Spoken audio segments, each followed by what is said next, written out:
नमस्कार दोस्तों, मेरे इस YouTube चैनल पर आपको संपूर्ण वाल्मीकि रामायण सुनने को मिलेगी। तो आइए सुनते हैं रामायण महात्म्य भाग 6। अरण्यकांड के बाद आता है किष्किंधा कांड।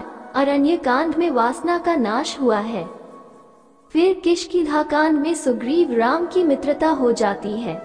राम की मित्रता तब तक नहीं है जब तक मनुष्य काम की मित्रता नहीं छोड़ देता।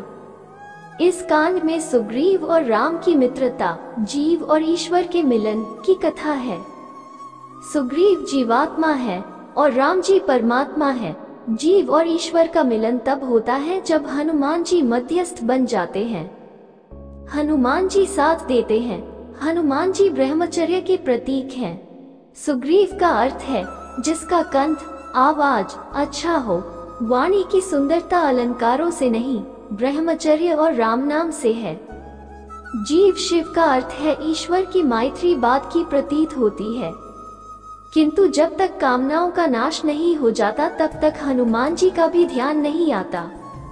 और एक बार हनुमान जी आ गए तो राम जी भगवान आ गए। जब तक हनुमान जी नहीं आते तब तक जीवन में भगवान राम का आगमन नहीं होता। भगवान की मित्रता संभव नहीं है। कहने का आशय यह है। किष्किंधा कांड के बाद आता है सुंदरकांड। जब जीव और शिव मित्र होते हैं तो जीवन सुंदर हो जाता है।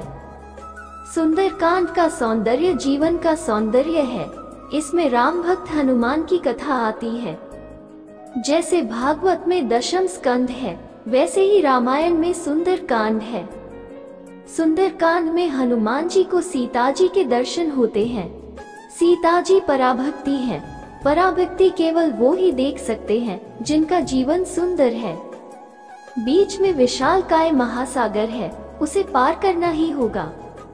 ब्रह्मचर्य और राम नाम के प्रताप से हनुमान जी में शक्ति आती है और वह समुद्र को पार कर सकते हैं और पराभक्ति का दर्शन कर सकते हैं। पराभक्ति को देखने के लिए संसार रूपी समुद्र को पार करते समय रास्ते में सुरसा राक्षसी पीड़ा देती है। सुरसा का अर्थ है अच्छे अच्छे रस। जीव नित नए रस का स्रोत है वह सुरसा। सुरसा हनुमान जी को रोकने का प्रयास कर रही है। तब हनुमान जी उसका वध कर देते हैं। जिसे संसार सागर से पार होना है उसे अपनी जीभ काटनी पड़ती है। जीभ को वश में करना पड़ता है। अशोकवन में हनुमान जी की मुलाकात सीता जी से होती है। अशोक वो है जहाँ कोई शोक नहीं है। जहाँ भक्ति का वास होता है वहाँ शोक नहीं हो सकता। ब्रह्म दृष्टि होती है तब कोई शोक नहीं होता। भगवान द्वारा पराभक्ति से जीवन धारण करने पर शोक कैसा? भक्तिमय होने पर जीवन सुंदर हो जाता है। हनुमान जी सीता जी के दर्शन करते हैं। फिर वह लंका को जला देता है। जब जीवन भक्तिमय हो जाता है, जब पराशक्ति भक्ति महारानी के दर्शन होते हैं तो जीवन सुंदर हो जाता है। और फिर आती है रावण की लंका दहन शक्ति। लंका का उल्टा शब्द है कलाम, जिसका अर्थ है काल। जो काम को मार सकता है वह काल को भी मार सकता है। इसलिए हनुमान जी लंका जला देते हैं, काल को नष्ट करते हैं। हनुमान जी के सामने किसी की नहीं चलती, काल की भी नहीं। हनुमान जी उसका काल का वध करते हैं। हनुमान जी पराशक्ति के आश्रय हैं। ये पराशक्ति के दर्शन का फल है। हनुमान जी सीता जी की खबर लाए और राम जी का बड़ा काम किया और राम जी को ऋणी बना दिया है। राम जी कहते हैं सन्मुख न हो सकत मन मोरा। जगत का स्वामी नीचे देखता है और कहता है प्रति उपकर करूं का तोरा। ये सुंदरकांड सर्वोत्कृष्ट है।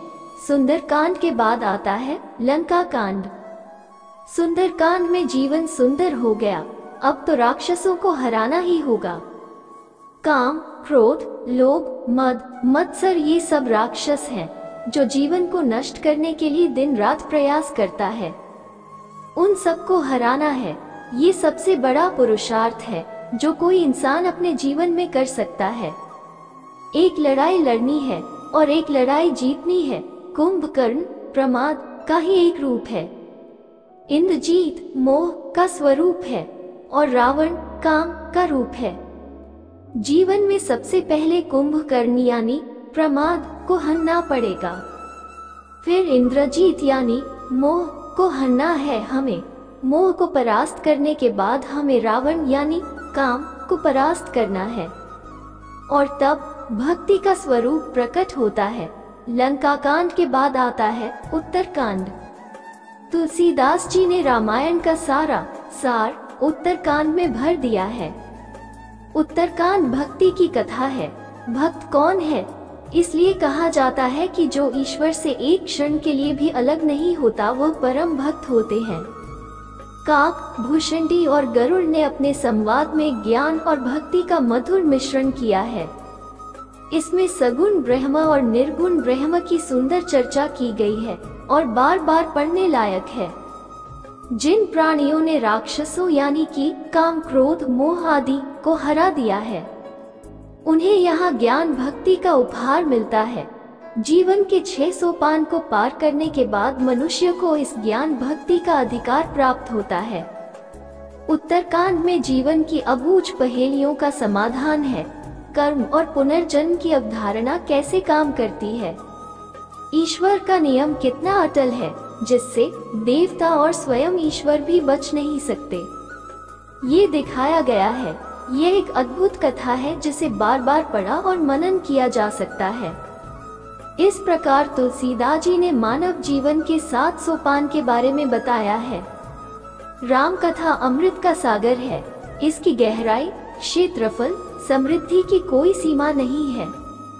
शिवजी की तरह हृदय में एक राम नाम भी रखा जाए वो बहुत है। शिवजी ने और किसी भी चीज से परहेज नहीं किया है, लेकिन एक राम नाम परहेज किया है। वो इसे छोड़ने को तैयार नहीं है। सुंदरकांड में हनुमान जी कहते हैं कि प्रभु, यदि कोई आपका नाम भूल गया तो इसी लोक में महान क्लेश होगा, विपत्ति आएगी। उसके अतिरिक्त मुझे संसार में कोई अन्य दैत्य दिखाई नहीं देता। व्यास जी भागवत में ये भी कहते हैं कि सांसारिक कष्ट कोई कष्ट नहीं है और सांसारिक धन कोई धन नहीं है। ये दोनों गलत हैं। सच्चा धन विष्णु का स्मरण है। ये मानव शरीर मौज मस्ती के लिए नहीं मिला है। इस क्षणभंगुर शरीर को सजाने, संवारने और लाड़ प्यार करने के लिए नहीं मिला है। न ही शराबी चूहे की तरह गर्व से सीना फुलाना है, लेकिन ये शरीर भगवान को याद करने के लिए मिला है। रावण को मारकर अयोध्या लौटने के बाद श्री राम का राज तिलक किया गया और राजा बन गए।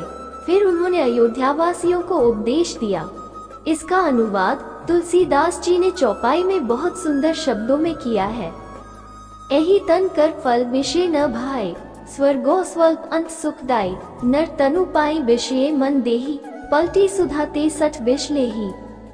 हे भाई, इस शरीर का फल कोई विषय भोग नहीं है। स्वर्ग के भोग भी बहुत कम और दुखदायी हैं। इसलिए जो लोग इस शरीर को प्राप्त करके विषयों में अपना मन लगाते हैं, वे अमृत के स्थान पर विष ग्रहण करते हैं। कष्ट सहने की इच्छा तृप्त नहीं होती, बल्कि आग में घी डालने से लपटें ऊंची हो जाती हैं। वैसे कष्ट सहने से इच्छा और भी प्रबल हो जाती है। भर्तृहरि महाराज कहते हैं कि भोगो न भुक्त वयमेव भुक्त, तपो न तप्तम वयमेव तप्त, कालो न यतो वयमेव यत, तृष्णा न जीर्णा वयमेव जीर्ण। आप समझते हैं कि आप भोगों का आनंद लेते हैं, लेकिन आप भोग का आनंद नहीं लेते, भोग आपका आनंद लेता है। आप समझते हैं कि सब जल रहे हैं, लेकिन आप खुद को जला रहे हैं। आप समझते हैं कि समय बीत रहा है, लेकिन समय नहीं गुजर रहा है, आप खुद को गुजार रहे हैं। आप समझते हैं कि तृष्णा मिट रही है, लेकिन तृष्णा मिट नहीं रही है। आप खुद को बर्बाद कर रहे हैं। काम, क्रोध, लोभ ये है मनुष्य के सबसे बड़े शत्रु। वे कभी संतुष्ट नहीं होते। हालांकि इंसान इन्हें दुश्मन की बजाय दोस्त मानता है और बाद में बड़े दुख से भर जाता है। इसलिए इसका सहारा लेने की कोई जरूरत नहीं है। अगर उसे एक उंगली दे दी जाए तो वह उंगली तो क्या पूरे इंसान को निगल जाता है।